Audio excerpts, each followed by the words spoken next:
Good evening and welcome to Baltimore, Maryland, and it is a championship rematch from both Season 21 and Season 17.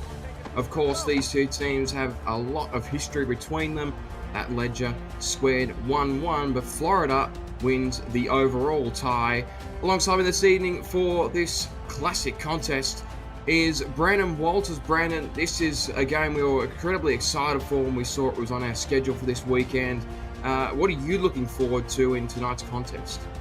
Yeah, it's certainly a game that we had circled on our calendars as soon as the schedules came out, really. And I think coming into the season here, a lot of people were expecting this to be potentially another championship preview game. But these two teams' fortunes have really differed throughout the season so far. Baltimore has been off to a shaky start at 1-2 at the moment. Florida doing well at 2-0, riding the momentum that brought them that championship last season. I think in terms of what we're looking for in this game here, it's really going to depend on the run games versus run defenses. You know, Florida has struggled a little bit to get Bullet Boletsky going so far. Baltimore's defense has been all right, but Florida's run defense in particular has only averaged giving up 30 yards a game on the ground in their opening two games. So that is a fantastic mark, and I'm sure they're going to want to keep that going here tonight in Baltimore. Well, certainly got their work cut out for them on offense, but Florida on the road will open up proceedings. This kickoff return from the front of the end zone by, I believe, Caleb Giffus assigned to return duties tonight, and that brings it out to the 30. This Florida offense has been good when it needs to be. The defense has really carried them to this 3-0 record, but Ron Cochran's having a good campaign under center, as always. Split backfield to start. They'll move Haynes in motion from right to left.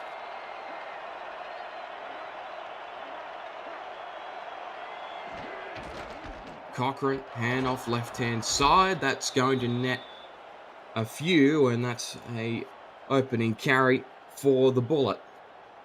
Boletsky, again, as we mentioned at the beginning of the game, has not been too great to start the season, really. That's his 41st carry of the season, and he's at just under 150 yards. That's an average of just around 3.5 yards a carry. Certainly not the start that we would have expected from him this season.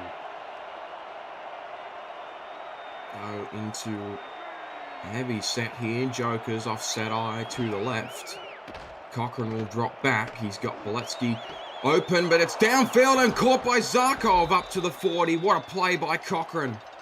That's a really great start for Cochran. You know, when you get into a hostile situation like being in Baltimore, you really want to get going early here and to go over the top to your tight end Zarkov and really start off the game with your first pass being such a big gainer there. You know, you're already in Baltimore territory here. That's a great opening play here for the Florida Storm. A lot of momentum as they move into Baltimore's half of the field. Fit that pass over the head of Alvin Mack and into a tight window, and Zarkov did a brilliant job to reel it in. That gets the Storm firmly on the move here on this opening drive. Cochran, the drop back, short route, that was targeted at Haynes, and I think he had no idea it was coming to him. Incomplete. Yeah, it looked like a little bit of a missed landmark there. I think, Ron Cochran was looking for Haynes to be looking back his way once he reaches, say, the midpoint of the field there. Haynes just wasn't ready in time there and unfortunately not able to connect on that pass here. But 2nd and 10, you still got a few downs here to really try and get moving again. Spread the receivers out. Blitz coming from that edge. Cochran has to get rid of it early, and again, Vanderlei, the target, couldn't find him, and it brings up 3rd and long. Looks like the Storm are really trying to target this middle of the field so far. All three of those passes have been pretty much in between the hash marks here. It looks like they may have identified something in the scouting leading up to this game here that they want to try and exploit in that Vultures defense. Bunch off to the left-hand side. Baltimore's going to play off here. They will motion. Bobby Tarantino from left to right. Cochran's going to roll out. He's got time to throw and in puts it into a window. Caught by first down by Stephen Bush. And again, over the middle of the field there, you see Cochran rolling out of the pocket to the left there. And usually that tends to bring the defense's attention along to the side that the quarterback rolls out to. So maybe some of the Vultures looking left and Cochran ends up going back across right to the center of the field there. Stephen Bush with a nice catch. Storm now knocking on the door of the red zone. Third down completion by Cochran to Bush. They'll keep spread receivers here. Split backfield, handoff up the middle. Bullet goes racing up. That gets 7. And that's the kind of running we want to see from Boletsky here tonight. You know, you really need to get into a rhythm against this Vultures defense that has been relatively vulnerable to the run, especially compared to what we've seen from them in seasons past. So if you can really get this ground game moving and assist Cochran in being able to build these drives both through the air and on the ground, I think that'll be a really good thing for Florida here tonight. Back to Jokers. They passed out of this last time. This was the formation that found Zarkov. Haynes moves out wide. It will be a run, though, to Boletsky, and Boletsky will pick up a first down. Check that. That's Chris Komisak.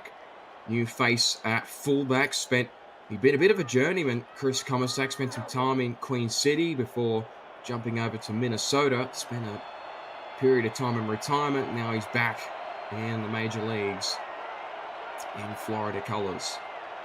He's been their secret weapon so far this season, too. 3 touchdowns on the ground. Boletsky has had none. Handoff to Boletsky that time, and Baltimore pushed up on him this time. That's only going to get him a couple. Trove Lowshaw, rather, on the stop. And that's what you need the safeties to do in these kind of running situations. You know, the members of the secondary really have to get involved in plugging these holes quickly and getting to the ball as soon as possible to try and limit those. So very good job from Baltimore. You're going to need to see a lot of that tonight. Gun look for Cochran. He's got Mack chasing him. Mack's still chasing him. Cochran got away. Ron Cochran at his end zone. What a run! Ron Cochran did it all by himself. He's going to be huffing and puffing after that one, Jacob.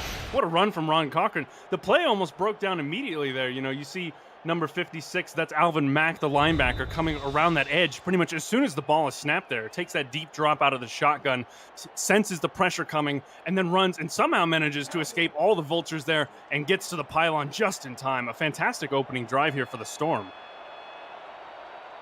There you go. Ron Cochran doesn't see too many on the ground, but he's got one in this game, and that extra point from Ethan Sneed completes an opening scoring drive from Florida, but incredibly impressive work all around from the Florida offense.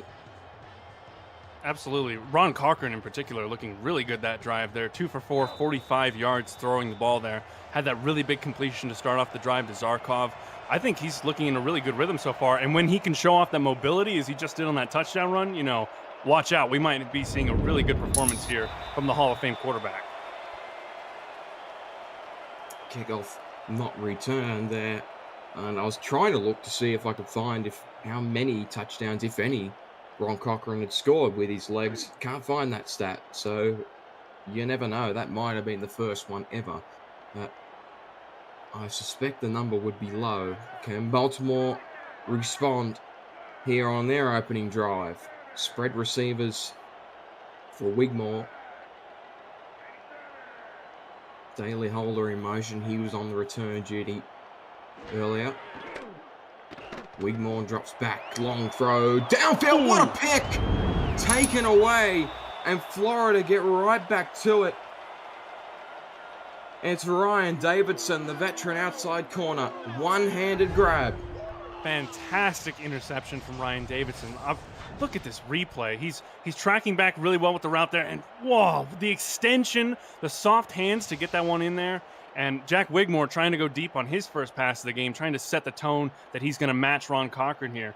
And that is certainly not what Baltimore wanted to see coming out here. And if the game continues like that, we might be seeing a rather one-sided contest. That could already be our nice hands catch of the game, brought to you by Retroid. We'll come back to that one later, perhaps. But Florida now already with possession inside Baltimore territory. Handoff up the middle from Boletsky, loses one. Again, getting stuffed up the middle, Boletsky. I think he's had 2 or 3 now going up the middle there, not getting much so far. 4 attempts for him and only 10 yards, 2.5 yards a carry averaging. Certainly, again, as we mentioned going into this game, not what we've expected from Boletsky to start the season, and he really does need to kind of pick up that pace to support Cochran. Cochran, clean pocket. Baltimore tried to get to him. He's overthrown it. It was only Stephen Bush all the way downfield, and it was too big. Again, Stephen Bush taking the middle route up the seam there, going really deep. Cochran, with a lot of time in the pocket, decides, hey, I might have something over the top here if I can find Bush. Goes long for it, but a good job by the Vultures secondary to, keep that locked down, make sure that one's a big miss. And now 3rd and 11, you got a lot of ways to go here if you want to get a first down if you're Florida. Gun with 3 to Cochran's right, and they move one of them, Giffus, to the left. He's currently unmarked. Cochran. No protection, he gets eaten up. What a play. Pushed off the edge. And getting the sack was, I believe, Nate Brown. Or rather, Robert Brady. The fresh face on that left edge. Signed from Denver in the offseason. He showed great speed to get past that block. Huge play for Baltimore. And I got to think there's some kind of miscommunication there between Cochran and the offensive line, because there's no way that Cochran rolls out that hard to the right unless that's a designed rollout play there. But the right tackle does not follow it at all, and Robert Brady is the beneficiary of quite an easy hit on Ron Cochran. Huge punt from Agrippa, but a decent enough return gets it back up towards the 25 by Irvin, and that will give the ball back to the Vultures, and they'll look to try and, I guess, correct that last possession. Very first play of the game for Baltimore was an interception to Ryan Davidson. They need to correct that on this possession. It's about the worst way you could start the game, really, throwing an interception on the first play of the game. Jack Wigmore's going to have to settle in and really get into a rhythm here. But I really do want to see them lean on this running game. You've got Warren Murray, Hubbard Kimbrell, and T. Roy Gaines in that backfield. Why not utilize them? See if they can break a defense averaging 30 yards against the run per game. That's picked. There's a flag. Davidson might have 2.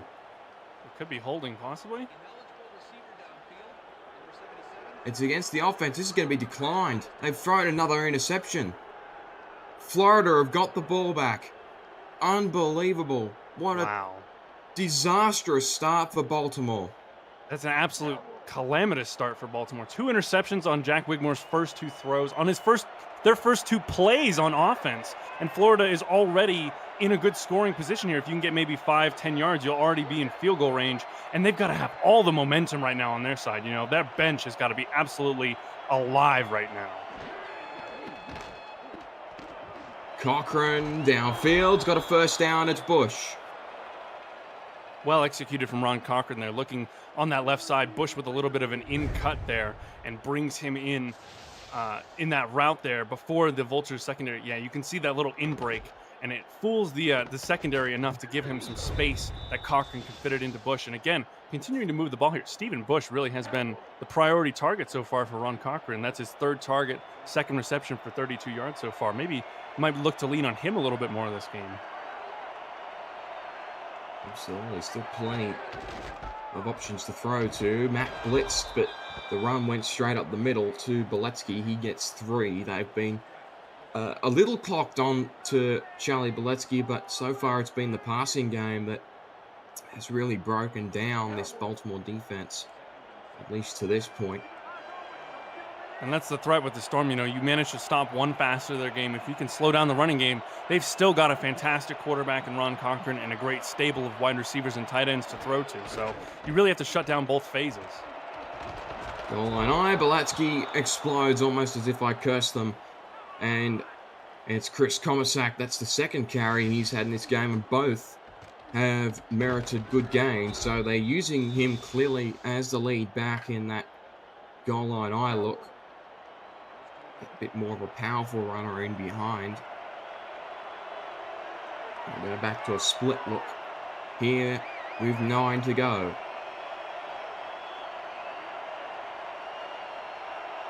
Bush from left to right.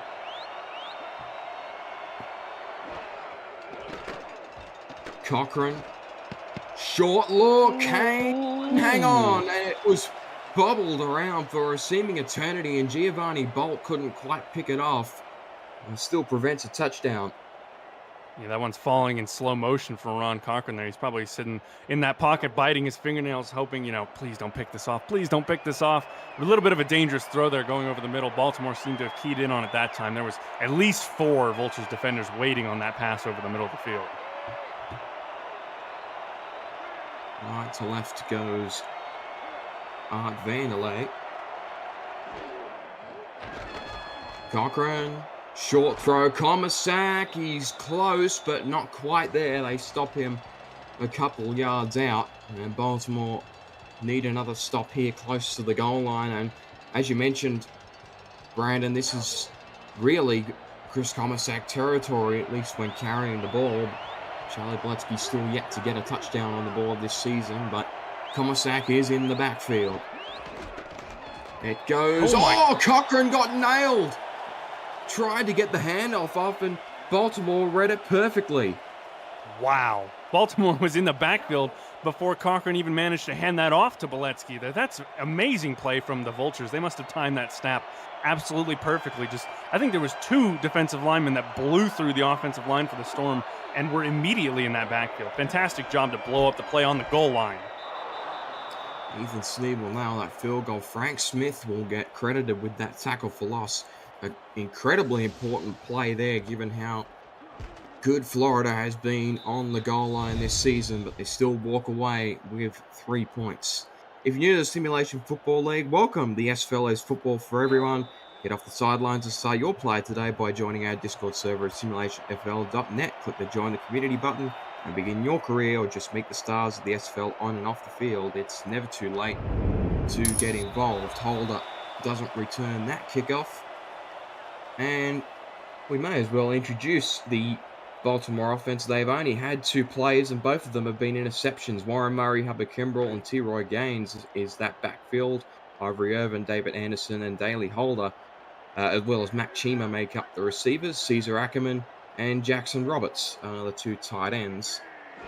Get to the offensive line after this play. Wigmore short. That's a completion. And Chima! Hello! Mac Chima downfield. They might have just gotten on the board on their 3rd play. 2 interceptions, but now a touchdown. And Mac Chima is going to go 75 yards. 3rd time's a charm for Baltimore here tonight and for Jack Wigmore. But talk about a boomer bust offense so far tonight. You get 3 plays. 2 of them are big turnovers to Florida, and one of them was a massive touchdown to Mac Chima. That's a crazy play there. A big swing for Baltimore, but wow, what a fantastic spin move there. Absolutely ditched his defender that was marking him and just off to the races immediately. That was Davidson there who got spun out. The guy who's gotten the first 2 interceptions in this game here really, had a fantastic start to this game, but he gives up a big one to Mac Chima, and Baltimore's right back in this game. We've had 7 minutes of play.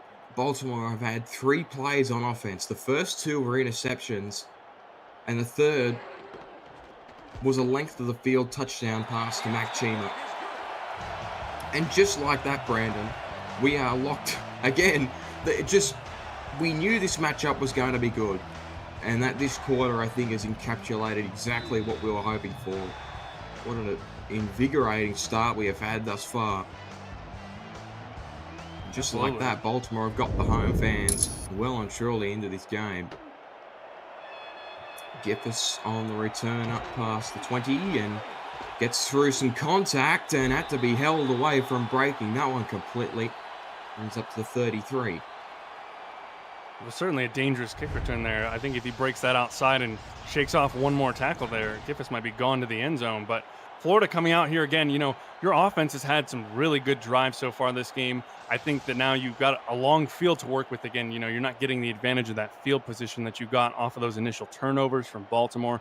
But you really can still, especially with the way that Ron Cochran's been throwing the ball, I really think you can have some faith in this offense to continue building a drive and moving the ball down the field and try and get that 10-point lead back. Spread wideouts. Here for Florida again, match rushes, and a good stop in the end by Keenan Samuels. That nets only 2. I love Thomas Patanini, just as we foresaw. Yeah, I'm sure it was. That's how they drew it up. Head coach foresees it. Exactly.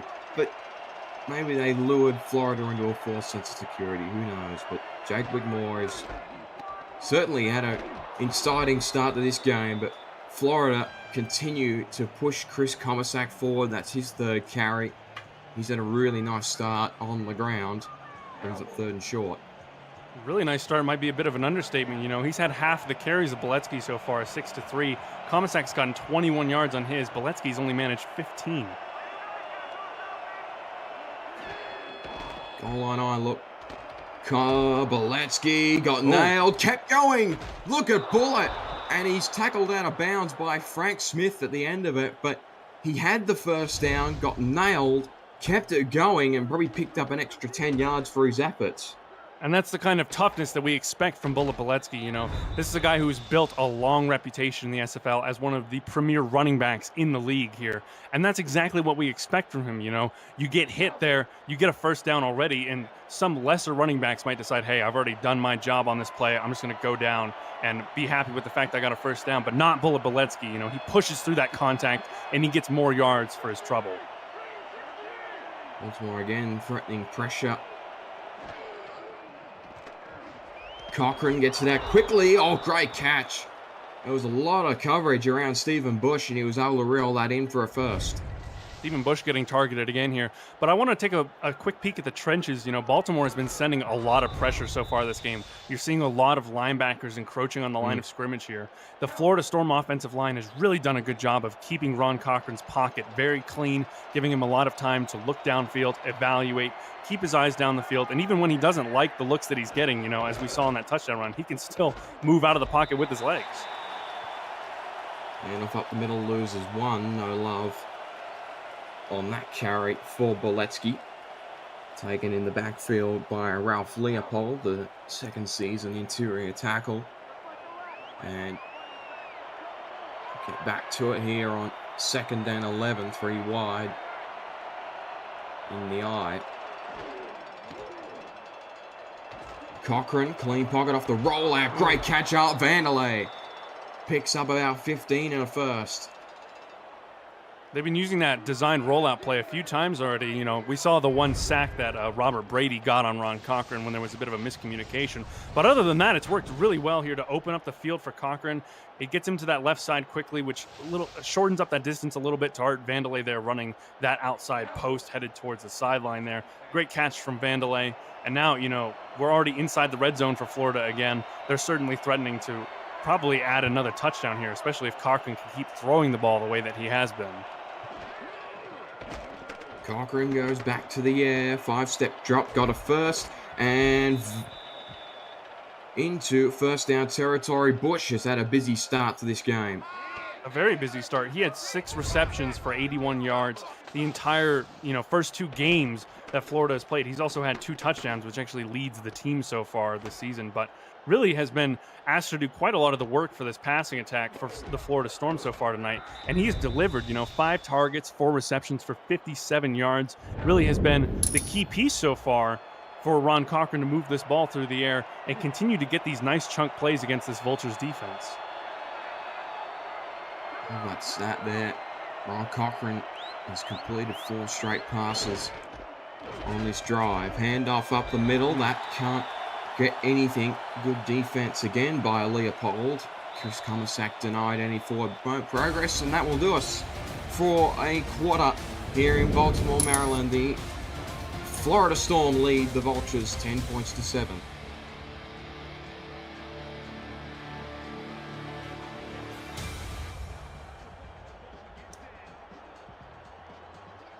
Back here in Florida, in the Baltimore red zone, trying to extend their lead after that huge score by Matt Chima on the previous Baltimore drive.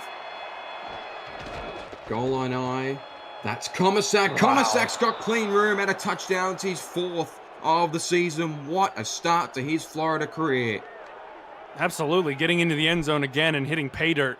He has certainly been a really great running back for this Florida team. And, the backup to Boletsky, who arguably has done better than Boletsky so far for the majority of the season here. But I really love the misdirection of that play design. Florida lining up in that very heavy jack set and the extra tight end is on the right side of the formation. And usually in those kind of running situations, you want to run where you have the most blockers. A lot of teams would look to that right side to try and run the ball here. Instead, Comisac gets the little reverse, goes left side, and it's just, there's no one there for the Vultures. There's nobody home.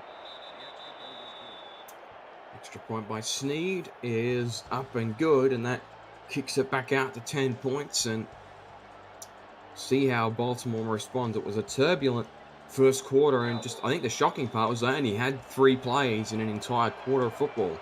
But by no means does it put them out of the game. Kickoff from Sneed is fielded just inside the end zone by Daly Holder, and he will bring it up past the 22 to 22. Well, there you go. Baltimore, 80 yards of offense, all in one play. Look at that play split. 29 for the Storm, 3 for the Vultures so far. They're acting like a big Major League Baseball hitter right now. You hit 2 outs, flyouts into the field with the 2 interceptions, and then you hit a home run on that third one with the 80-yard touchdown to Chima. Wonder if they're going to try a little bit more of a sustained drive. Looks like it. There's a carry. I haven't seen one of those yet, and Warren Murray is the first, and he picks up 5. First, nice carry there for Warren Murray, and considering that you can get 5 yards on your first carry of the game, not being warm at all here, I think that might actually bode pretty well for this rushing attack for Baltimore, especially when you consider Florida's only allowed 30 yards on average to running games. You've already got, a sixth of that in 1 carry? Strong power eye. The carry goes up the middle. That's Kimbrell, and he picks up about 4. Impressive campaign last season. Did a really good job on the ground. In fact, I should say that was T-Roy Gaines, the fullback. He and Murray both eclipsed 1,000 yards in a season. Although T-Roy really turned it on late in the campaign and was a big part of how Baltimore were able to turn their season around as impressively as they did. Well, that's why he's a Hall of Famer. Exactly. Irvin, the lone receiver, moves back in. It's the same strong power eye. Look, that's Warren Murray. That's a first down. Tough yards there. Absolutely. Does enough to collapse that left-hand side of the Florida defense and picks up a first down. We'll get to the Florida defense after this play. Bunch to Wigmore's right. Toss play outside. That's Kimbrell, and he picks up about a gain of 4 on that play. And that Florida defense, Deontay Stoneville, Alessandro Tomiello, Alex Dominguez, and Pete Mitchell make up the line. Ryan Tobin, Jesus Smith, and one Mississippi, the linebackers. Ryan Davidson already has 2 picks in this game. Evan Carroll and Adam Jones, the corners. Big O Renfro, Daniel Wright, Andrew Freitas, and J.J. Bailey. The safeties, that carry up the middle, and Gaines almost broke it completely, but a huge carry by T-Roy. Absolutely, and when you pound on the door hard enough with these Baltimore running backs, eventually one of them will break the door down, and that's what T-Roy Gaines is. He's a battering ram that breaks through these interior defenses. Fantastic truck move. But I want to talk really quickly about the change of pace that Baltimore has brought to this drive and to this quarter so far. They were slinging the ball so far throughout this game to mixed results. But now, 5 plays into this drive here, all 5 have been run plays, and Jack Wigmore has not thrown the ball once yet. Andrew Francis ate that truck move from Gaines. Wigmore will go to the air on this play. Tipped away. That was risky. That time it was Evan Carroll, the other corner. Hasn't really seen much action early in this game. It's all gone Davidson's way. That one deflected away, and Wigmore will look to go back to it. Split spread formation. Holder from right to left.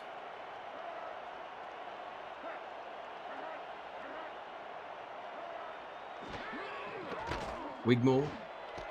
Short pocket, one-handed grab. Great take by Chima. Chima again getting involved here, and that's I think the kind of passing that Jack Wigmore is going to have to look for, these deep shots, the longer developing routes have really not worked out so far for this Vultures offense.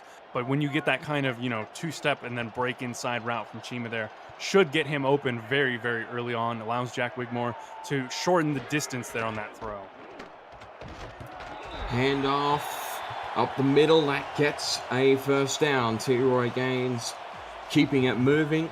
And worth mentioning, because I didn't earlier, seeing as it's really come into play here, that Baltimore offensive line, Sir Charles Ray Arnold, Olivia Bleeker, Alden Bleeker, Jay Arnold, and the center, Dawn Johnson. Strong offensive line for Baltimore. Irvin, the target, got nailed. And luckily for Wigmore, it flew over everyone's heads and incomplete. And again, they try to go back to that quick slant over the middle concept there, this time mirrored to the other side with Ivory Irvin. But that time, the Storm defense was absolutely on the lookout for it. And there was, again, like 3 or 4 Storm defenders in a very tight proximity there. Irvin takes a shot trying to rise up above them to get to that one. And Jack Wigmore might be a little bit lucky that one's not an interception. Wigmore pressured, he's going to get sacked. Tried to run away in Ron Cochran style, but Big Sexy says no, sir. Yeah, trying to do a little bit of the Ron Cochran there, get out on that left side, use those wheels. But unfortunately for him, Alex Dominguez, Big Sexy as you referred to him, just says, no, that's not going to happen here. We are not going to let you make plays on the ground as a quarterback. That is not part of our MO, and you're going to have to throw the ball if you want to do anything in this game. And so far, we have confidence that we can shut you down if you do try and go through the air. Wigmore rolls out, pressure in his face again, and it's overthrown. He was looking for the star man, Ivory Irvin. But I think the pressure that Florida drew on that far edge was enough to force it incomplete. Absolutely. You had a lineman coming directly into Jack Wigmore's face there off the rollout. And, if he holds on to that ball about a half second longer, he's taking an absolute shot, to the chest, to the gut. And when quarterbacks have to deal with that kind of pressure directly in their face, sometimes it can cause them to lose a little bit of that fine control on those throws. Maddie Coffins, in true Maddie Coffins style, pins it in the corner. That'll be spotted at around the 5. Check that, it's a 6. So Florida need to ruck this out from deep inside Baltimore territory. Split backfield, pro set. Expecting a heavy dosage of run here given the situation, but Cochran could get inventive. Haynes moves from left to right. Handoff up the middle, got room to run into, and that's a gain of 6 by Bullet. I think that's the first time this game where Beletsky has really had a lot of room through the middle coming out of that gap between the tackle and the guard. He's had a lot of trouble trying to get out of the backfield. A lot of times where he gets the handoff and is going up that interior A and B gap, there's been a Vultures defender there waiting for him. Comisac up the middle, beat 1, and he's eventually nailed by Giovanni Bolt, but not before he picked up the first down, and that's how you rock it out from deep inside territory. And now that opens the playbook up on first down. Spread wideouts for Cochran.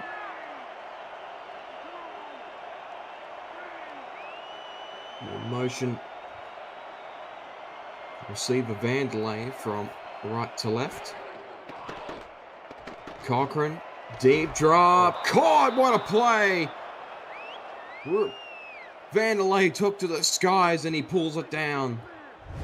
And that's the kind of throw that only a fantastic quarterback like Ron Cochran can make. Look at the placement there. Puts it, it's thrown with so much power there, but with such precision as well. It's basically on a wire all the way out there, placed up high and a little bit inside there where only Vandelay really has a good chance to go and get it.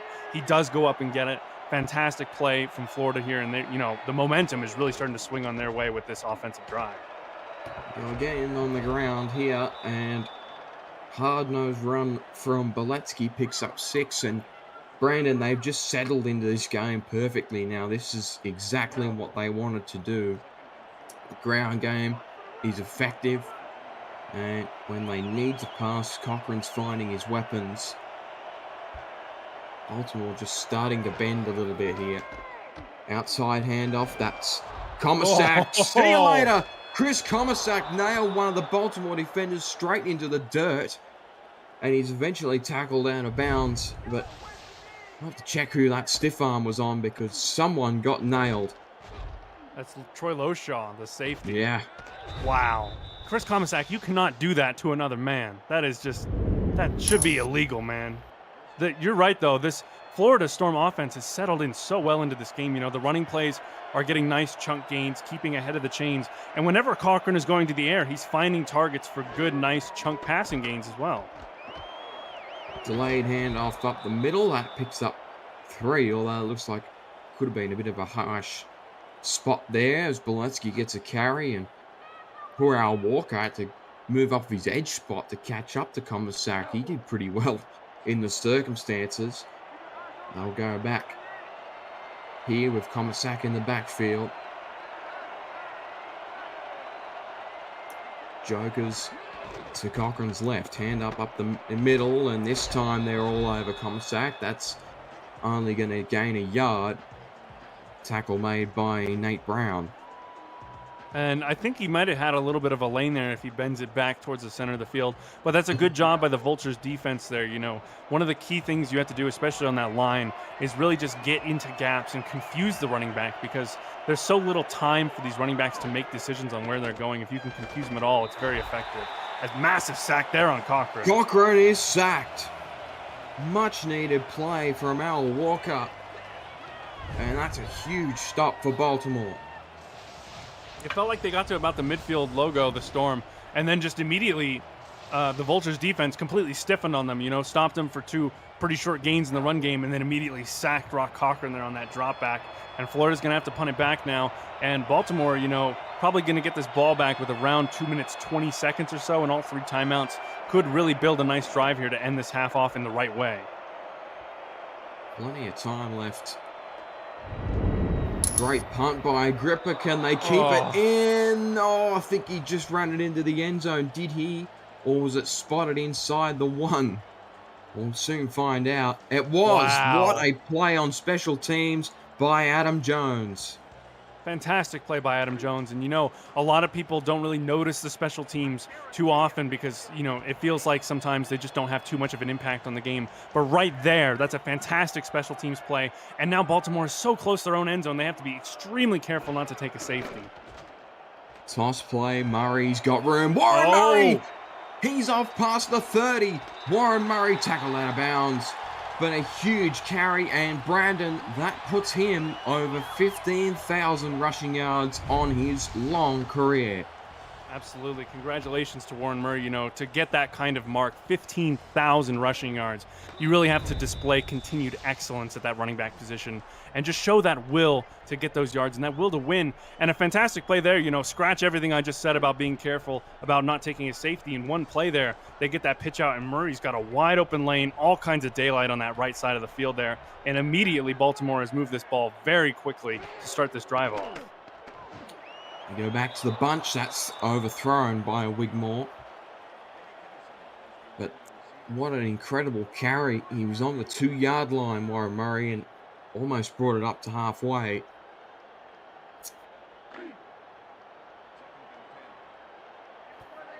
We'll see if they continue with the aggressive passing on this play. Spread wideouts for Wigmore. Chima, left to right. No one picks him up.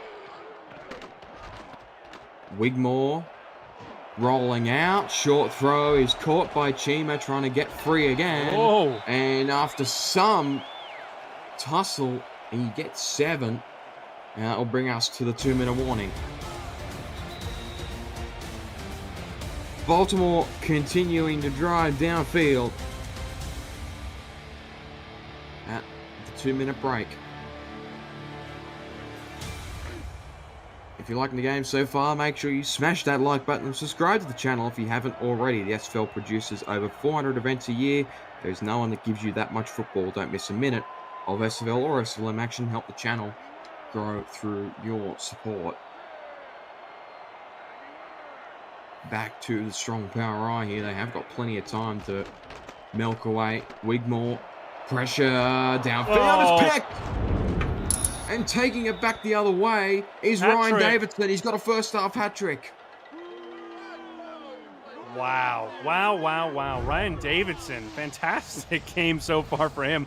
3 interceptions in one half, has absolutely shut down Jack Wigmore so far tonight and has played fantastically in that coverage. You know, cornerback is such a confidence game as much as it is a studying and a physical preparation game. You know, you have to have that mental confidence, that strength to say, you know what, every play I go out there, I'm willing to make an impact. I'm going to pick that quarterback off and get the ball back for my team.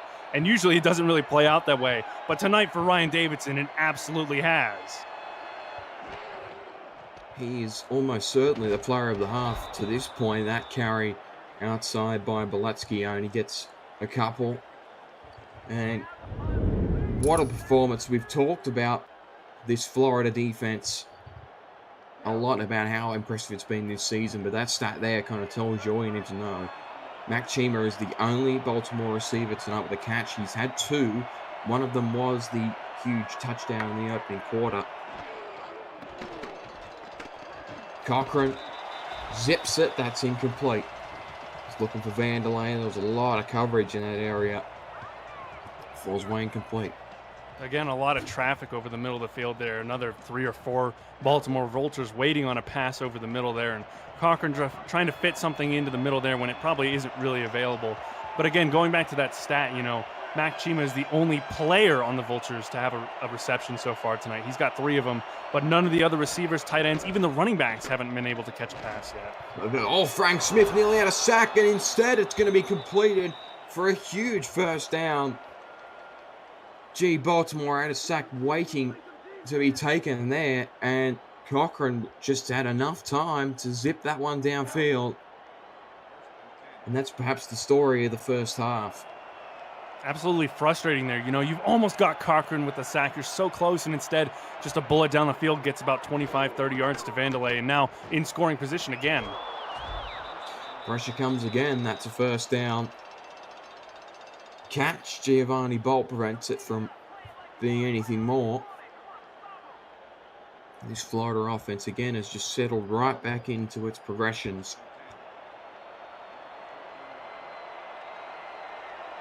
Cochran now in the Baltimore red zone. The score here before the half is out could be devastating. Cochran, end zone, caught! Stephen Bush, he has definitely deserved the first half touchdown. What a half from Bush. It's a ridiculous catch from Stephen Bush for his 3rd touchdown on this season. But again, Ron Cochran has had such great pockets tonight. That offensive line for the Storm has been fantastic for him. Look at them all shift on that right side there. Baltimore trying that little off-center front, loading that right side of the line to try and get around the edge quickly there. And Florida does such a great job responding to it. It gives Cochran the time he needs to scan the field, go through progressions, and make that read to deliver that fantastic throw to Bush, which allows him to get that great touchdown. And now Florida's going to go up 24-7 with a minute left in the second quarter. And going into halftime, Florida has to feel really, really great about how they played so far tonight. Snead's extra point is up and good, and Baltimore now are in deep trouble. This game has gotten away from them very quickly, and the bench looks dejected, but the reality is their offense has not gotten into sync with what that Thomas Patanetti would have wanted tonight. But a drive here could make things interesting. They do receive the second half kickoff. They absolutely would want at least a field goal on this drive just to keep things interesting. Not only to keep things interesting, but I think at that point you really need it for the momentum, for the morale going into these locker rooms at halftime. You know, the team that is at home has traditionally had the advantage in this series. You know, these teams have played 9 times. The away teams are 1-8 across that series. You know, so usually the home team will have the advantage here, but Florida has come in tonight and really decimated Baltimore. And they go to the ground with Warren Murray, so nothing aggressive here from Baltimore, as they will let the clock tick away. No timeouts to call for Baltimore.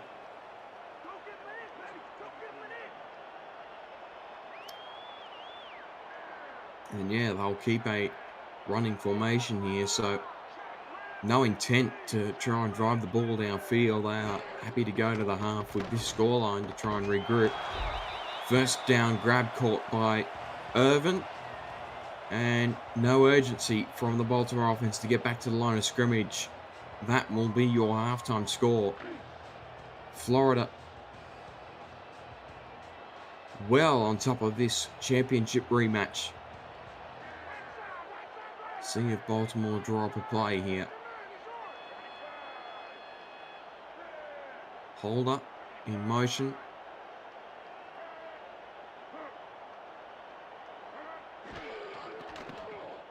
Wigmore rolls out. Has he got something? Jack Wigmore finds Irvin. He won't get out of bounds. Check that. It was Chima.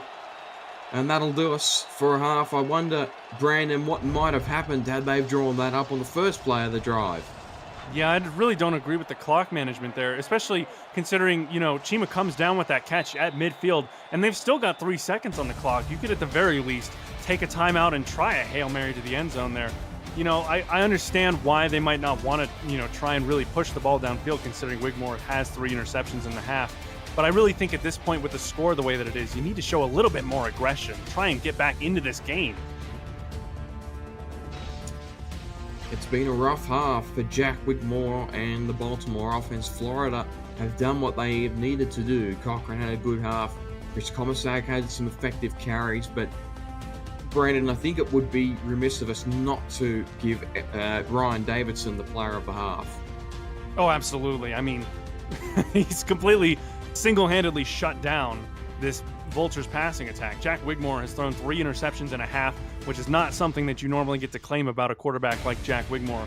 And for Ryan Davidson to get, you know, the lion's share of the targets from Wigmore and be able to come away with these interceptions really has had a fantastic start to this game and has single-handedly almost shut down this passing attack that, you know, Baltimore was really trying to build something off of, because when we came into this game, we said, you know, Florida has a great running defense. Can they beat that? And so far, the Vultures have done a good job at running against this storm front, but the secondary has just absolutely locked down Jack Wigmore, and that's why Florida still holds a very comfortable lead so far coming out of the half.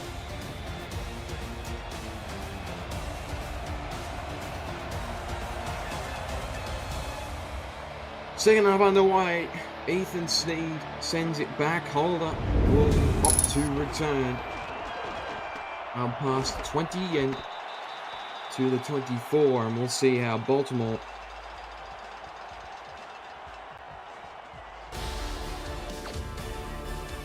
there we are. Look at some drone footage of Baltimore, Maryland, brought to you by Dags Drone Works. Aerial coverage of today's game is provided by Dags Drone Works, aerial photography and videography services for real estate, events, marketing, and more. Learn more at dagsdroneworks.com.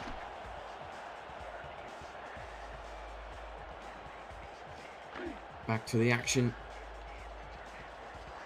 It's Baltimore looking to reply. They're well and truly on the ropes here, after an incredible first half performance by the Florida defense in general, but especially number 27, Ryan Davidson. Handoff goes to Gaines.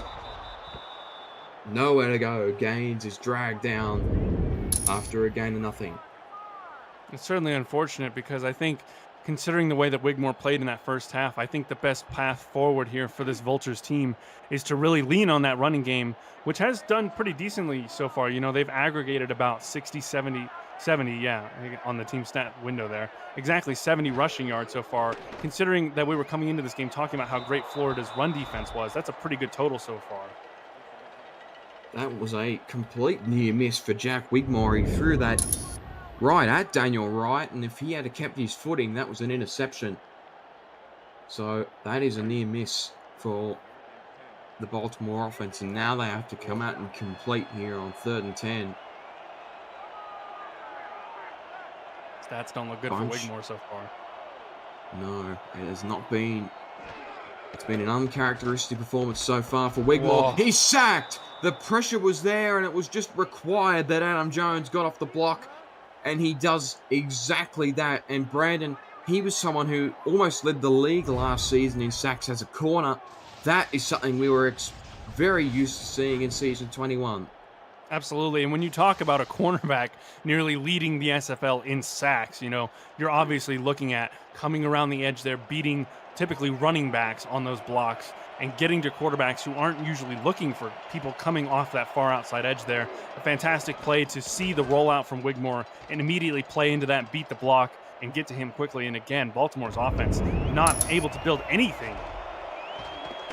Vanderlei with a tough return gets it up past halfway, and that's not how the Vultures wanted to start the half, because Florida now have possession inside Baltimore territory. Absolutely, and considering the rhythm that the Storm have been able to build on their drive so far tonight, the running game has done a decent job at staying ahead of the chains, getting these little chunk plays at a time. And Ron Cochran has really done fantastically slinging the ball so far tonight. He's 11 for 16, 180 yards and a touchdown, no interceptions. QBR rating right now at 127.1. He's been playing fantastically. Baltimore's got to try and figure out some way to disrupt that rhythm. Bunch to Cochran's right. The handoff will go up the middle to Boletsky, and he will get a couple. Dragged down by Giovanni Bolt. A nice stop by Bolt there, but even then, I think you could argue that play was pretty much blown up as soon as Boletsky gets to the line of scrimmage there, but he's still able to push forward and get 2 yards before Bolt's actually able to bring him down there. You really need to get a big win type of play, stop him in the backfield, loss of like 1 or 2 to really kind of get them behind the chains. Go back to another single back carry to Boletsky. That picks up a couple more. Makes third down a little more comfortable. But Baltimore absolutely need another stop here. They need something on defense to swing the momentum just a little bit back towards them. Split pro for Cochran. He's got pressure. Oh! There it is. It's fumbled and picked up by the Storm. But irrespective, it's a third down stop for the Vultures. Robert Brady, again, number 78, getting into the backfield there and hitting Ron Cochran hard enough to jar that ball loose just as he pulls the arm back, getting ready to throw that ball there. And that's exactly the kind of splash impact play that we're talking about, that they need to see from that Baltimore defense to get this ball back and break up that rhythm that Florida's been able to build here. Now Marcus Agrippa gets to come out and try and punt again. And considering the absolute coffin corner punt he put in earlier in the game here, could be a very dangerous situation on special teams. Holder opts to leave it, and he's got a great bounce again. And that's going to sit up at the 5, and there's a crew of Florida special teams members there to make sure it sits there. But that was created purely because William Davidson got back and recovered that fumble that was forced by Brady. Brady's had a great opening half. Davidson saved the day there, and now Baltimore have to ruck this out from inside their own 5-yard line. Chima from left to right.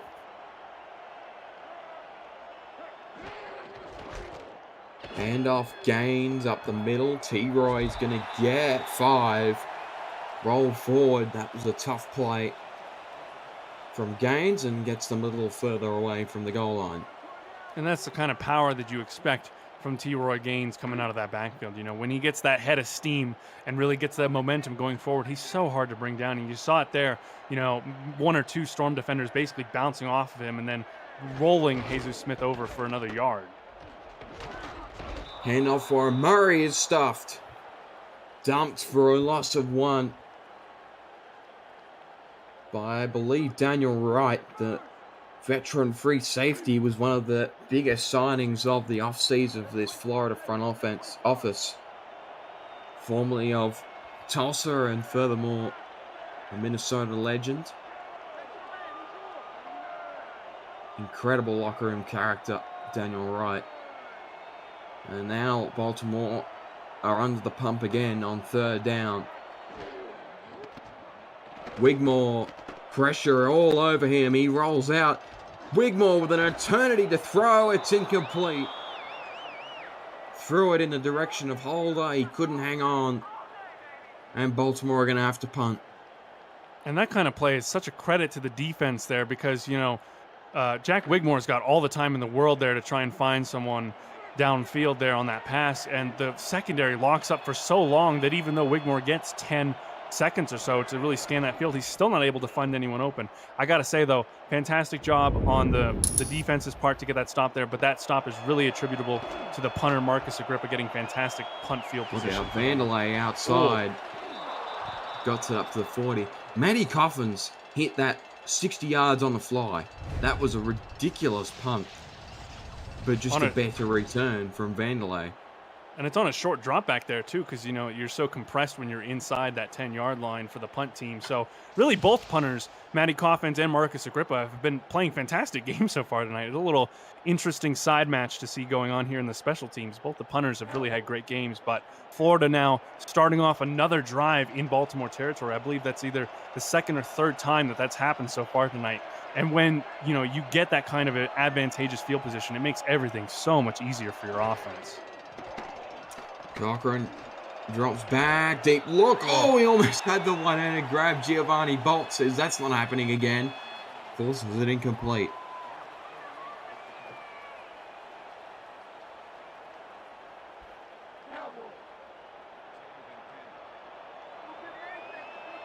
Cochran to go back to it here. Twins to his left.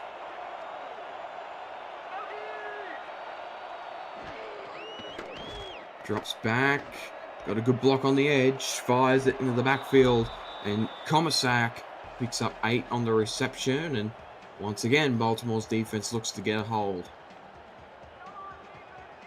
Absolutely. Defense has been doing a very good job here, stopping Chris Komisak and breaking up that previous pass to Stephen Bush, trying to lock up here and really make sure that they're not able to get any more than a field goal from this drive. Big third down here, handoff up the middle. Komisak is nailed by Alvin Mack, but not before he picked up the first down.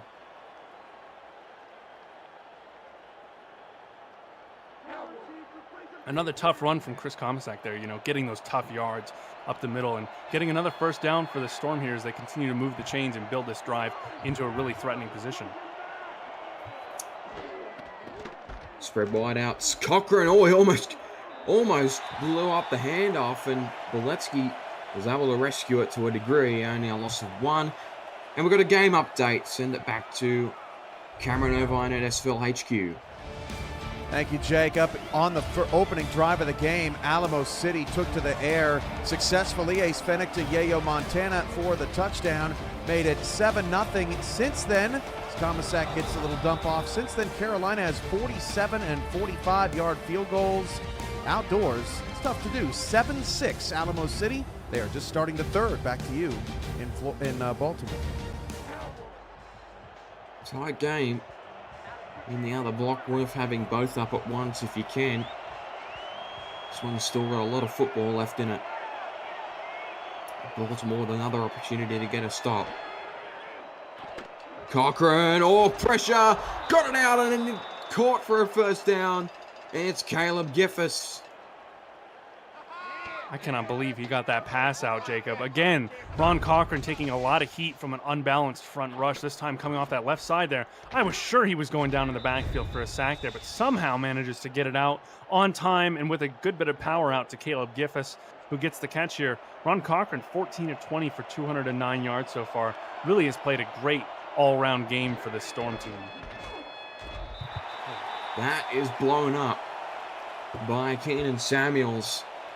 Run by Boletsky, loses a few, and that's a play they so desperately needed. That's the second time now this drive where they've shot through the play basically on the snap there and immediately been in the backfield to bring down Boletsky. Maybe Baltimore's defense possibly knowing some of the snap counts for the Storm offense, you know, that usually does not happen unless you've got a little bit of insider information into how this offense functions.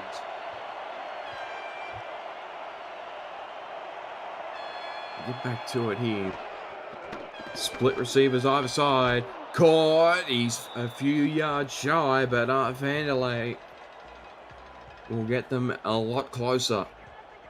Man, and that's such a tough, catch to make there for Art Vanderlei. He turns around to try and get a little bit further upfield and immediately gets walloped by a couple of Vultures safeties there. But a great catch from Art Vanderlei and another good work by Ron Cochran there to see that pass developing over the middle and get it to Vandalay quick. Handoff outside. Chris Comisac's got a double. And Florida are now well and truly flying. And that's the second time now where Chris Comisac has essentially walked into the end zone off of one of these, outside runs. This time it's a pitch play on that right side there. And again, nobody home for Baltimore to defend that end of the end zone. And Florida going up here pretty big. Baltimore really is going to have to start moving quickly here because now we're about 13 minutes left in this game in total. And you need a lot of touchdowns to get back into it. But with the way that Jack Wigmore's been playing so far tonight, I don't know if you really can sling it down the field the way that they need to try and get back into this one. I think it's more on the performance of the Florida secondary that it seems like this is a very uphill climb. But irrespective, have you ever wanted to be a play-by-play or analyst broadcaster? We are looking for passionate SFL participants or viewers like you to join us in the team for the next minor league season starting off in just a few months. Please visit simulationfl.net/broadcasting for more details on how you can get involved and get your voice on the call like what we're doing. And that return by Holder is jammed up before the 20, and it just doesn't, the nature of Baltimore's schedule is starting to really hit home here. They were thumped last week by Canton. Now this week they're facing a similar scoreline. Still 13 minutes left to play in this one though for them to try and make something of it. Handoff outside, Warren Murray. Murray fighting through traffic. Warren Murray dragged down by Daniel Wright. They're going to give him 9. It's a very nice run to start off the drive here, and that's exactly what you need, is not only a nice chunk gain, but a really big gain there, almost getting a first down in one play there on the ground, and that's exactly what you're going to need to see from Murray and Kimbrell and T-Roy Gaines. The rest of this offense really needs to try and get into as much of a rhythm as possible just to try and get that defense expecting runs, anticipating runs, trying to key in on runs, and that should hopefully give Jack Wigmore a little bit more opening to throw the ball.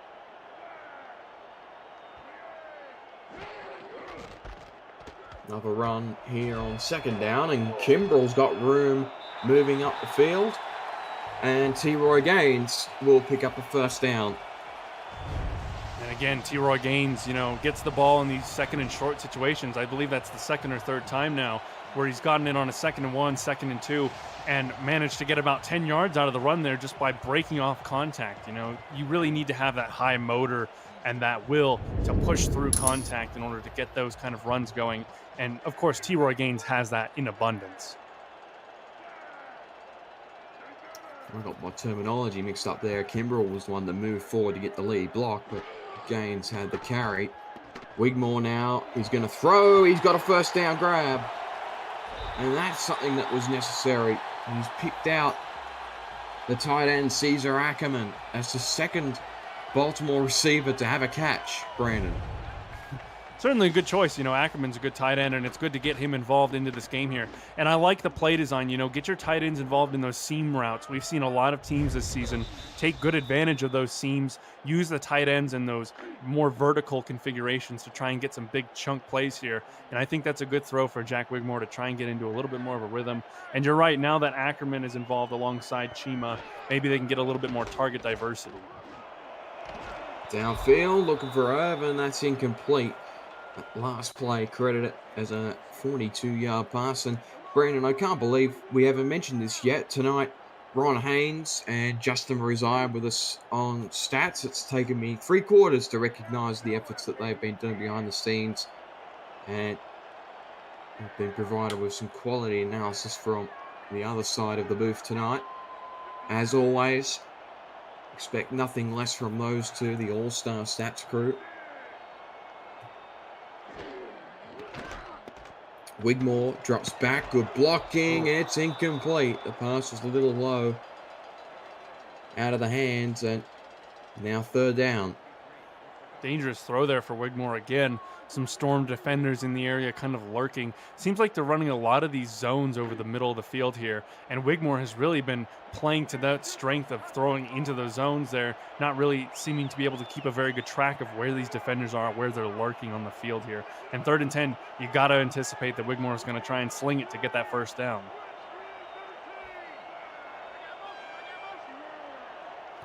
Move Irvin in motion here on this 3rd down play. Davidson tracks him. Wigmore downfield. Irvin's got a grab. It's taken him nearly 3/4 of football to get one. He's finally connected with his number 1 receiver. And when it takes you that long to connect with your number 1 receiver, I think that it can go some ways to explaining why Baltimore has had so much trouble offensively as they have. But really, that play there is on such a timer because you get that delayed cornerback blitz coming in from Florida. Not enough blockers over there. Wigmore has only a certain amount of time to find a target he likes and deliver a ball there, and really did a good job finding Irvin over the middle there for a very nice gain. Only 2 for 7 on 3rd down, though. The efficiency has hurt them tonight, but Florida have been much more on the ball when it comes to their 3rd down offense. Wigmore's going to have a crack on here, and he's got Irvin for a touchdown. They're back in the game. And there it is. You know, you find Ivory Irvin on that last play, get him involved in this receiving game as well. And then on that play there, looks like, yeah, Florida running a little bit of a zone there, and Ivory Irvin just does a great job finding the little soft spot in the zone. The linebacker, that's Ryan Tobin, number 53, biting down on that little under-in route there. Gives a lot of room for Ivory Irvin and that soft spot between the deep safety zones. And a fantastic play by Jack Wigmore to see it, throw it to Ivory Irvin. Great touchdown. And now Baltimore, you know, getting a little bit of that momentum back, 31-14 here. And we haven't started the 4th quarter yet, so there is still plenty of time if that defense can finally get some stops on the Storm to get this game back into a position where you could consider a comeback as being relatively realistic. Certainly possible. Here the margin is 17, so it's just beyond 2 scores. Given the high-powered offense that Baltimore has, you just never know. This possession is going to be incredibly important here, and that's a good start.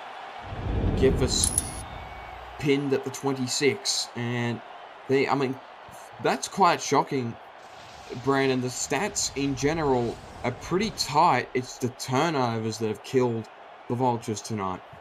Absolutely, but that, you know, that's the point of when we talk about these turnovers, because they are such critical plays. You know, like you see here, the stats are quite even between the teams. You know, I don't really think you could pick either team based on those stats and say, yes, this team is definitely playing better than the other. Certainly not to the degree of the score gap that we see here. But when you throw 3 interceptions, give that Florida offense such great field position and really give them momentum, especially early on in the game, like they were doing in that 1st quarter there, it really just provides such an impetus boost to the opposing team, and that's why the turnovers are so critical.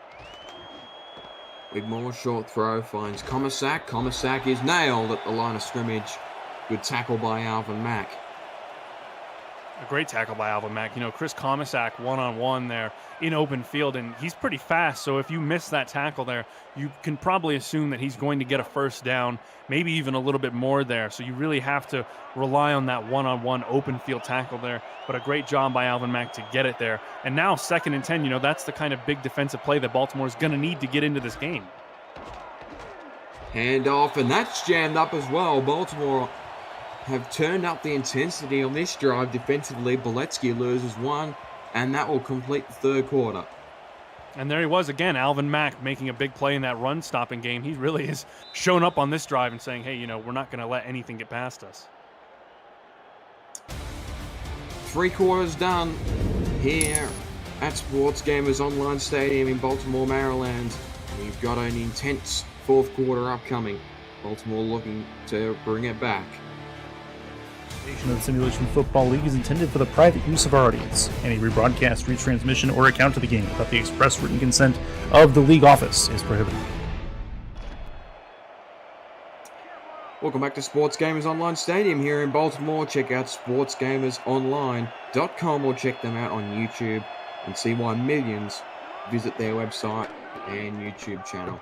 Cochran rolling out, deep, incomplete. Troy Lowshaw with a huge play on defense, and that's going to get a quick 3 and out.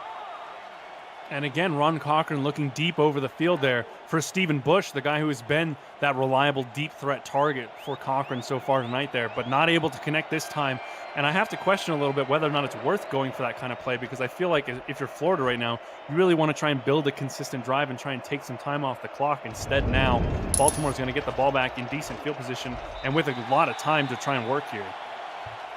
Cochran with a huge punt, but Irvin is able to get it up towards the 40, and you can just sense, not dramatically, but the momentum has just shifted slightly back towards Baltimore. That scoring touchdown has certainly put things into life here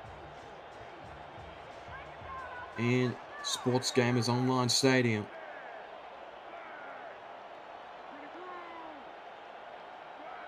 Offset eye for Baltimore. Wigmore, clean pocket, first down, there we go.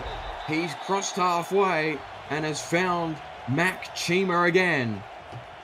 Mac Chima really has been the guy that this offense has run through tonight. You know, he's over 100 yards receiving so far tonight on about 6 targets and 5 receptions. You know, he's been the one reliable target that Jack Wigmore can really look to on this offense and consistently get good chunk plays through the air here. There it is, 5 receptions, 137 yards and a touchdown. Obviously, stat line aided by that 80-yard touchdown catch that he had in the first quarter, but still, you know, he's been the reliable guy for Jack Wigmore.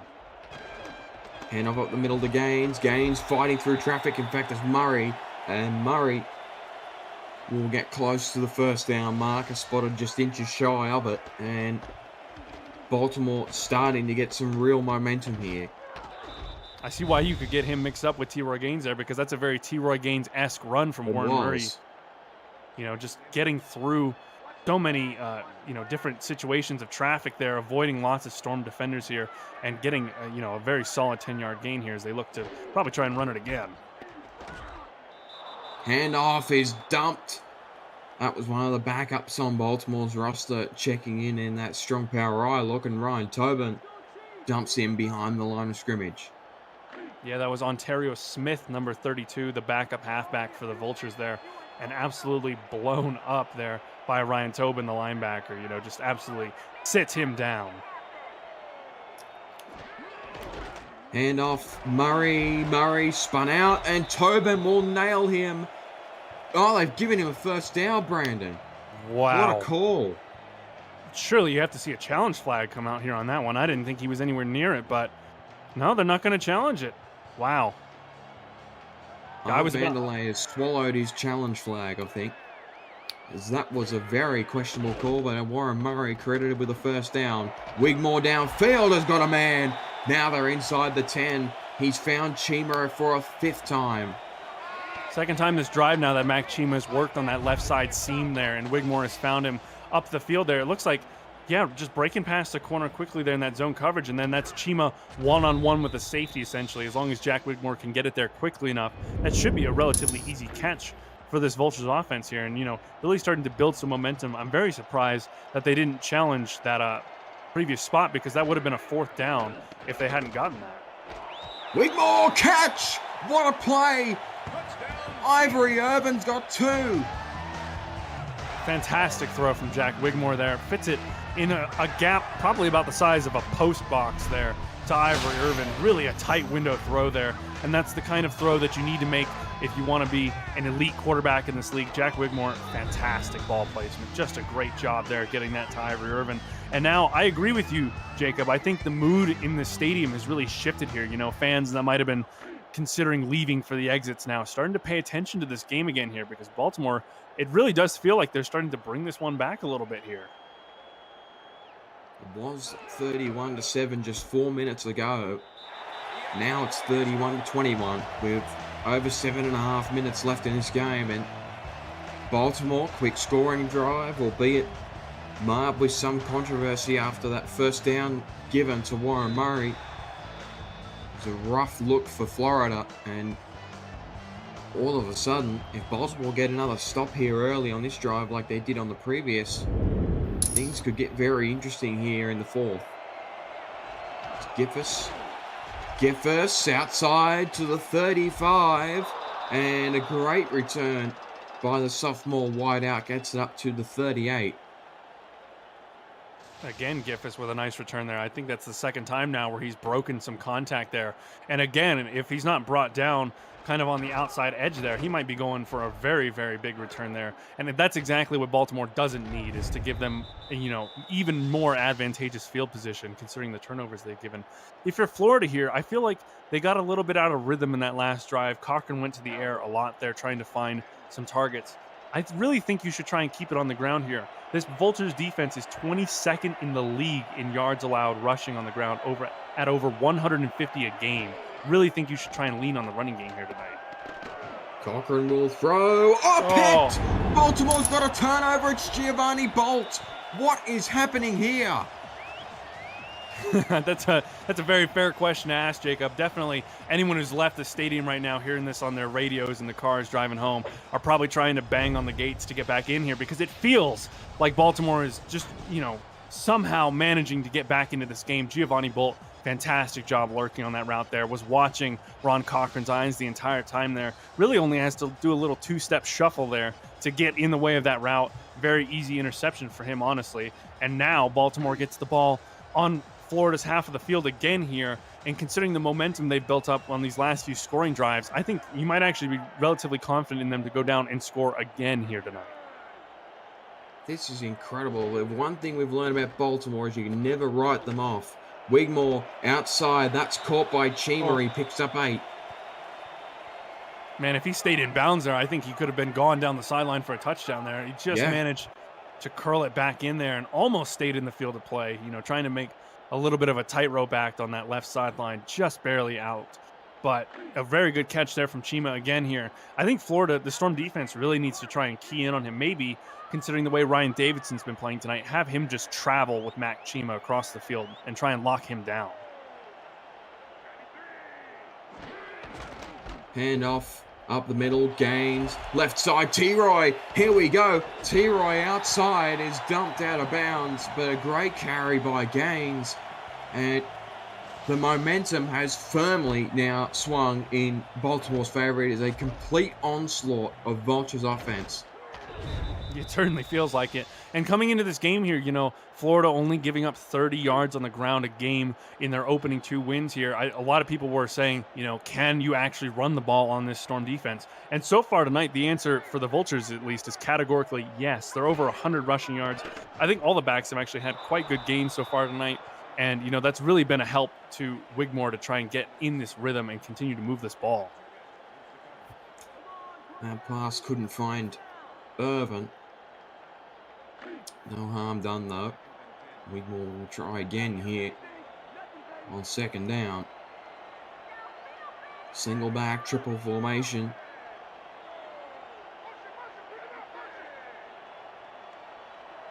Daily hold up from left to right. They're going to overload this bottom of the screen.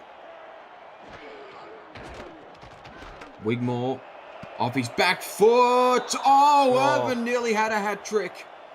Davidson tipped it up into a very dangerous area known as the end zone. Irvin was right there and he couldn't see it, and it falls harmlessly incomplete. Yeah, I think he just lost track of it there. And I mean, you can't really blame him. There's a lot of traffic there, and balls bounce in ways that you really can't anticipate, especially as a wide receiver down the field there. But again, Wigmore throwing into a lot of traffic. Gonna have to be careful to not get a 4th interception on the night. Wigmore, first down, Irvin. Here we go. They're knocking on the door. Baltimore's now inside the red zone. And it's almost like they're picking on Davidson now, because Irvin has been targeted a lot these last 2 drives now, and that's typically been Davidson's marker, trying to get that ball to the number 1 wide receiver for this Vultures team here. And, considering the way that Davidson started, I would have figured you might try and go away from him across the other side of the field, but instead, Wigmore's really going right at him, and so far it's doing wonders for them in this 4th quarter. Nice spread for the Vultures. Wigmore drops back, has got a clean pocket, dumps it to the outside, trying to get room, And Warren Murray is dumped just shy of the goal line. It's a great job by Warren Murray. We talk a lot about the running game that he possesses and how well he does at running the ball and breaking tackles that way.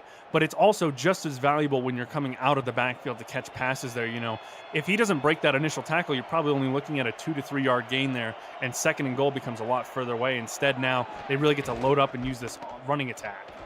Gaines is in. T-Roy got one, and Baltimore are going to have a chance to cut it back to 3. Do not go anywhere, everyone. This game has absolutely shifted on a dime. It felt like Florida was really in control of this one, since probably about the midway through the first quarter, really. And instead, Baltimore has really slowly crept back into this game. Wigmore has really turned it on so far this second half, especially. He's playing very good, mistake-free football. And the running game has really come in to support him as well. This Baltimore offense and defense are both really working a lot better so far. Whatever the talk was given at halftime, it must have been a fantastic one, because these guys have come out here and looked like a completely different team in the second half. Sean Tarkington nets that extra point, and that 7-play drive took them less than 2 minutes. And now the pressure is firmly on the visitors. Baltimore 2 defensive drives, one of them a 3 and out, following an interception to Giovanni Bolt, and 2 scoring drives. Irvin's got a pair, and now Gaines has one as well. Geffers runs up the middle, and he's claimed at the 28, and Cameron Irvine has an update from the Alamo City, Carolina game.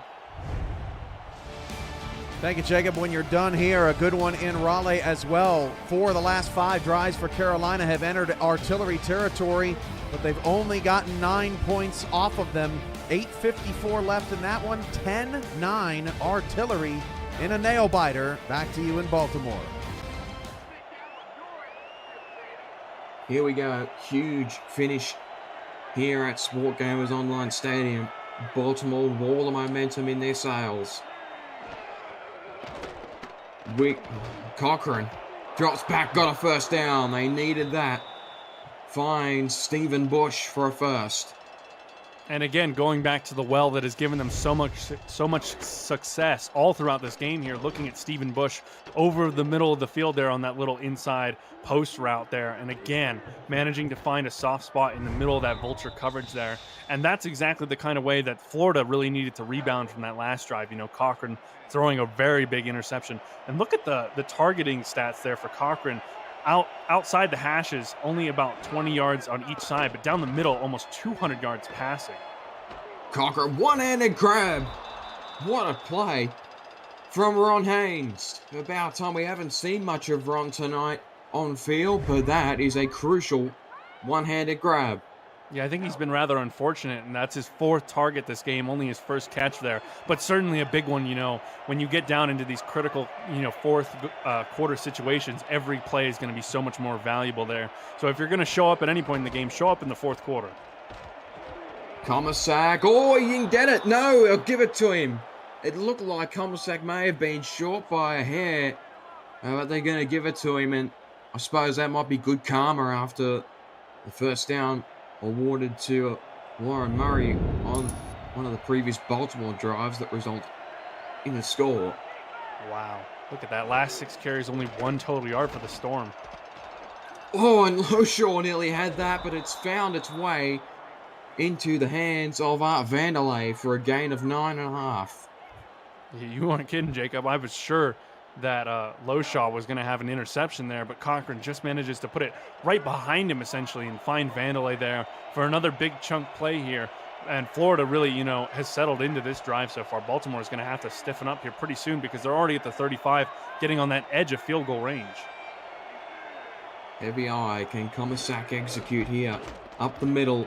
He goes. He mows over one, and Bolt absolutely nails him, but Comisac just continues to get it done. Absolutely. Comisac has been a fantastic change of pace back. Coming in here, 12 attempts for 57 yards for him so far and 2 touchdowns, almost 5 yards a carry, whereas Boletsky's been 17 of 44 and, averaging around 2.5 yards a carry. Definitely has been the more effective running back so far tonight. Baltimore really is going to have to stiffen up here. A field goal is not the end of the world, but a touchdown might be. Boletsky only picks up 2. You're absolutely right. A field goal here keeps it within a single score. But a touchdown at this point in time would be catastrophic, but that's a good start for Baltimore on this possession. Twins formation for the Storm. They move Vanderlei from left or right to left. Heavy box. A lot of pressure from Baltimore. Cochran. Oh, Bolt! He lost it! Ron Haynes has got a score! He's going to call game! Oh my Lord, Jacob. Wow, talk about the game shifting on a knife's edge there. I thought for sure that was going to be an interception for Baltimore. Instead, it just is a tip pass there. And Haynes somehow manages to reel in that tip and gets a touchdown out of it. You know, that's a crazy play there. Oh, Giovanni Bolt missed out there just barely. That would have been his second interception of the night there. And instead, the game immediately shifts from potentially a game-changing play for Baltimore. Now, Florida has potentially an unassailable lead depending on how their defense manages to stand up to the Vultures here. What a fantastic play there. That's crazy. That was insane. A play that could have decided the game for either team. If Bolt intercepts it, Baltimore have got over 3 minutes to try and get a touchdown to take the lead. But the inverse is Ron Haynes gets his second catch of the game, and it is a game-winning touchdown for all intents and purposes. Baltimore now back on the ropes. Daly Holder trying to motor upfield. He's got it up to the 30. And we'll see how Baltimore respond. Now, if you're Baltimore, you're down 10, 2:50 left to go in the game. You've still got 3 timeouts and the 2-minute warning to work with here. So you can, in theory, work the ball down the field very quickly here. You know, Baltimore has been able to build some pretty quick drives. That last drive, 7 plays, only took about a minute and a half off of the clock to get a touchdown for the Vultures. So certainly there is a possibility that they can quickly get down the field, but you're really going to have to see Wigmore sling this ball. Wigmore into tight coverage, and Irvin couldn't reel that one in. Ryan Davidson right back to it. Check that. That's Andrew Francis.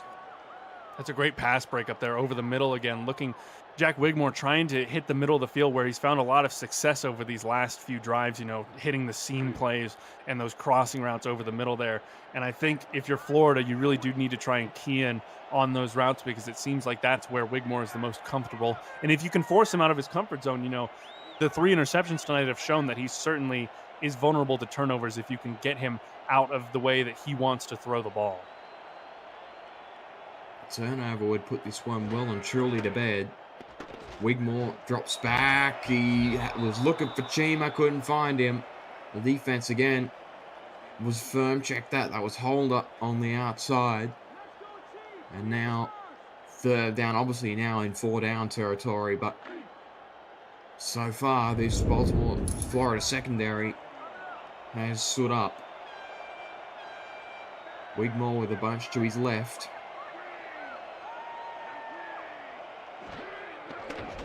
Wigmore roll out. Had to get away quickly. It's picked. Daniel Wright. That'll do it. That almost certainly should do it here if Florida can manage this clock well and build a nice little running drive to take some of these time and timeouts off the clock here. But a fantastic interception from Daniel Wright. Again, the pressure getting to Jack Wigmore there forces him to make a pass early that he doesn't want to make there. And Daniel Wright was lurking right under that route in the man coverage the entire time. Had it tracked from the moment the ball was snapped there. A fantastic play. And now Florida, as we saw on the stat screen there, Baltimore has been so good here at home. 76-10 all time here in Baltimore. And, you know, Florida's never won here. They're 0-2. Looks like they're well on their way to being 1-2. Hand off left-hand side. Boletsky's going to get credited with 2. That was a bit harsh, but Mr. Wright has stamped his authority in this game. An elite safety who they spent a lot of money bringing over in the offseason from Minnesota, and he has put up an incredible play. And it could well be a game-winning play after that ridiculous touchdown grab by Ron Haynes on the previous drive. See if Florida call a play before the 2-minute warning. They shouldn't. No need to, and they don't. 2-minute warning here. Florida looking to drive this ball game out after a impressive Baltimore comeback. They were 31-7 down. They brought it back to 31-28. And then we had one of the plays of the season on the previous Florida possession.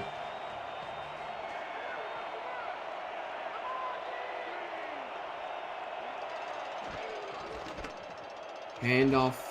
Comissac. Commissac's jammed up by Geo Bolt, trying to correct his error from that previous drive.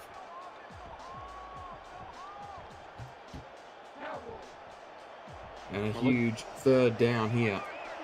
This is the drive that, you know, Baltimore's committed to. This play right here, they call that first time out here. 3rd and 4. If Florida gets this, the game should be over.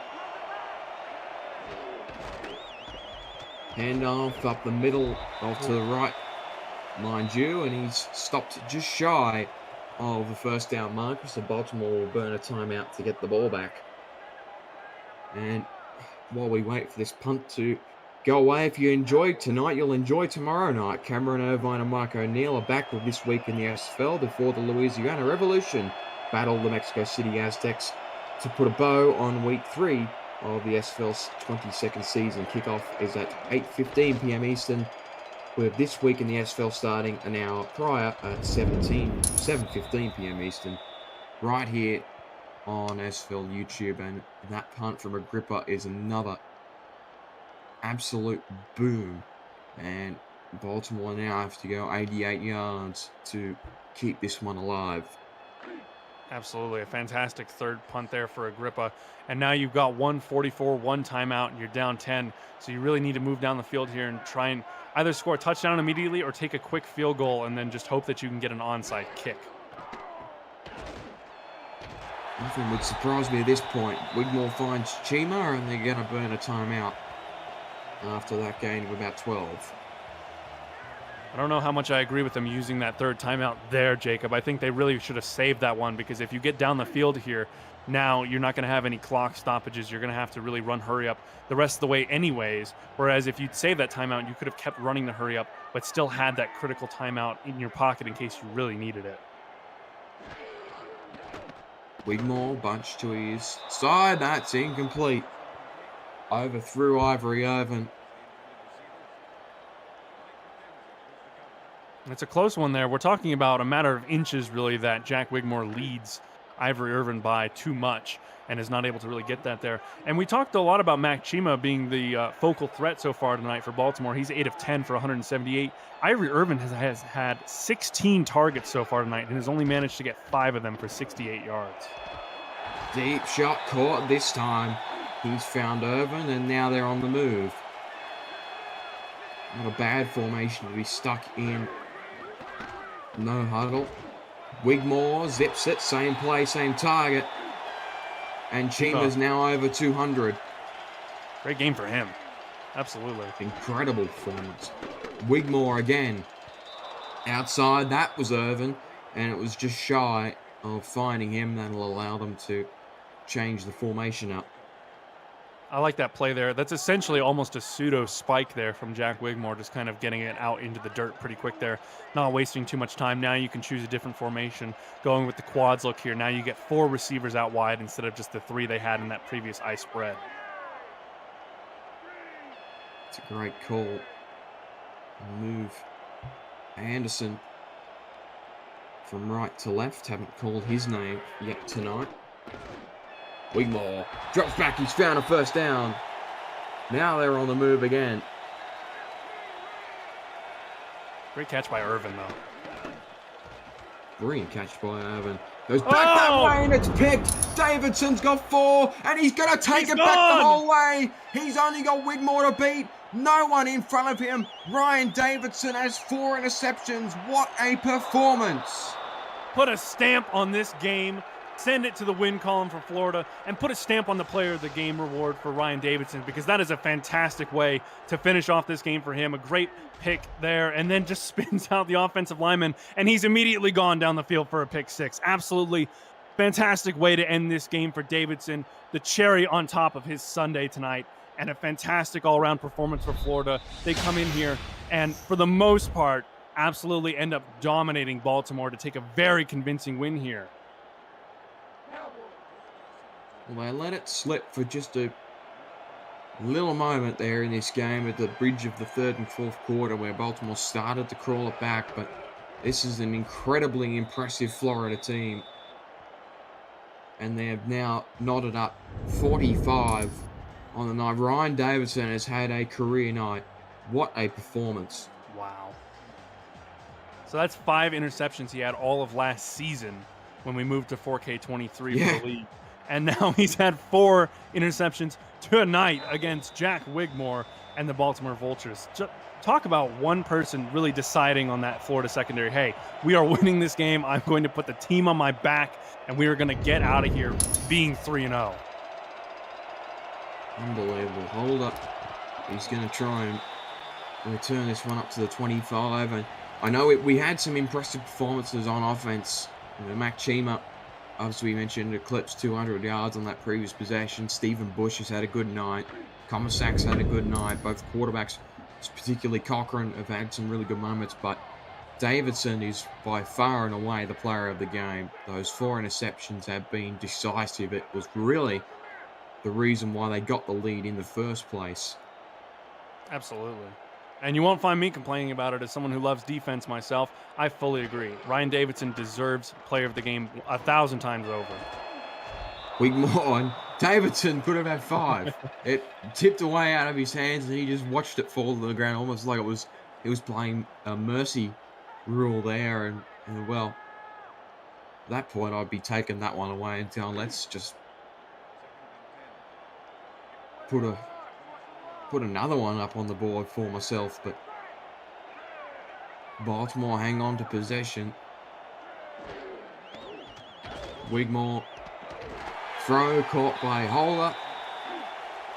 No timeouts left, obviously, so they go into no huddle. Wigmore spikes. Yeah, trying to get, one last drive here, maybe just build a bit of confidence. But for the Baltimore Vultures, this bye week really cannot come soon enough. Thankfully, they get to go on the bye next week here and take a week off to really try and figure out exactly what's gone wrong here, because Baltimore, with this loss, is going to fall to 1-3, which is a result that we've never seen from the Vultures. Really, for so long, they've been the standard bearer for the SFL, the team that exemplifies excellence in this league. And for them to fall to a 1-3 record here at the beginning of the season, I think it really might be time to seriously consider, is something, seriously a problem here at the core of the Vultures, roster and how they've been playing so far this season, because it just has been rough for them to start out this season for sure. We'll get back to that in a moment. We've got a third game update from Raleigh, Carolina. Thank you. Quickly now, Jacob. Carolina scores a touchdown with 2:37 to go. They go for 2. They throw for it. They get it. Vince DeSantis, tie game in Raleigh. Back to you guys in Baltimore. Wowza, huge finish in that one. Upset Central as Wigmore is sacked. And that will put an end to it, you would imagine. I'll do well to get a snap off here before the clock expires.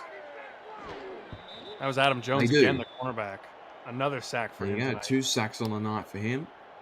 Wigmore decides to drag this one out for one more play.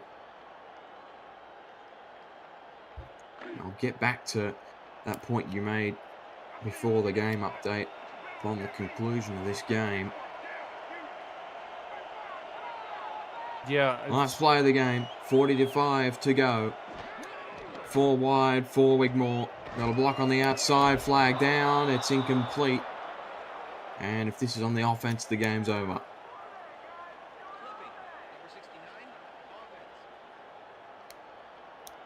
There you go. That'll do it. Florida will walk out of here with a huge road win. They have topped the Vultures again. They historically have had their number, and tonight that has been the case. A really, really impressive win for the Florida Storm. And we'll get to them in just a moment. But to cover your point, Brandon, about Baltimore, are they mortal? I have been led into that narrative before. They are inevitable. This team will always find a way. It's certainly not the greatest of starts, but they have shown before that they can come back from a tough start. They did it last season. They ended up 9-3, making the championship game. Certainly a long way back, though, from here, especially given that they've gotten through the two toughest games on their schedule. Absolutely. And I mean, that's why I think people are so hesitant to really question Baltimore, is because they have such a reputation, especially considering what they did last season, of being able to right the ship in the end and still be one of the top teams in the league. But I think that, considering the situation outside of them, they went in week 1 and lost to a Queen City team that has definitely surprised some people this season, and then lost to Canton in a pretty convincing loss. And when you look at that division, they've got Canton, DC in there as well, that they're still going to have to play later on this season. It certainly seems like the North Division is going to be a lot tougher this season potentially than it was last. And if Baltimore starts out the way that they have this season, it really could be tough sledding for them. I think their schedule is going to loosen up a little bit over the next few games, but not much. They've still got to go play a Mexico City team that a lot of people have been talking about recently, an Arizona team in Arizona that a lot of people have a lot of faith in.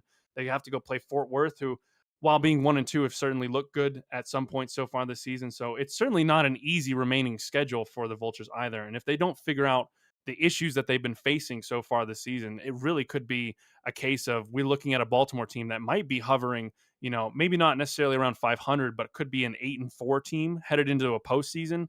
And that's certainly not a situation we've ever really seen from the Vultures before.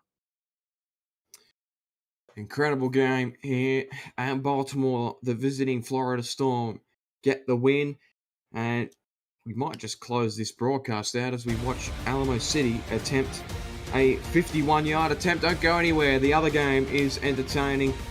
We've got more football starting at 9 o'clock, same place as before, and we'll see you next time on the Simulation Football League.